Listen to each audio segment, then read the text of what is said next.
Everyone তোমালোকক মোৰ YouTube চেনেললৈ স্বাগতম জনাইছোঁ। আজি মই তোমালোকক ছাত্ৰ জীৱন আৰু সমাজ সেৱা পাঠটিৰ 1 নম্বৰীয়া প্ৰশ্ন উত্তৰ কিছুমান দিবলৈ ওলাইছোঁ। 1 নম্বৰ প্ৰশ্নটো আছে, ডিম্বেশ্বৰ নেওগৰ জন্ম কোন গাঁৱত হৈছিল? উত্তৰ, ডিম্বেশ্বৰ নেওগৰ জন্ম কমাৰফদীয়া গাঁৱত হৈছিল। 2 নম্বৰ প্ৰশ্ন, ডিম্বেশ্বৰ নেওগৰ পিতৃৰ নাম কি আছিল? উত্তৰটো, ডিম্বেশ্বৰ নেওগৰ পিতৃৰ নাম মাণিক চন্দ্ৰ নেওগ।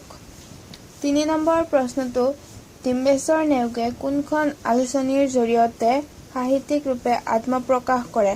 উত্তৰটো, ডিম্বেশ্বৰ নেওগে আবাহন আলোচনীৰ জৰিয়তে সাহিত্যিক ৰূপে আত্মপ্ৰকাশ কৰে। 4 নম্বৰ প্ৰশ্নটো, শিক্ষাৰ্থীৰ উন্নতিৰ ঘাইমন্ত্ৰ কি?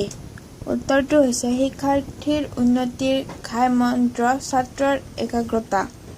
5 নম্বৰ প্ৰশ্নটো, লেখকৰ মতে গাঁওবোৰ কেনেকুৱা হৈ আছে?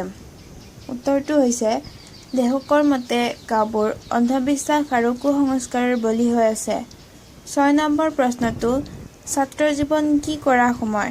উত্তৰ, ছাত্ৰ জীৱন একাগ্ৰতাৰে শিক্ষা গ্ৰহণ কৰাৰ সময়। 7 নম্বৰ প্ৰশ্নটো, ছাত্ৰ অৱস্থাত মনৰ গতি কেনে হ'ব লাগে? উত্তৰটো, ছাত্ৰ অৱস্থাত মনৰ গতি একমুখী হ'ব লাগে।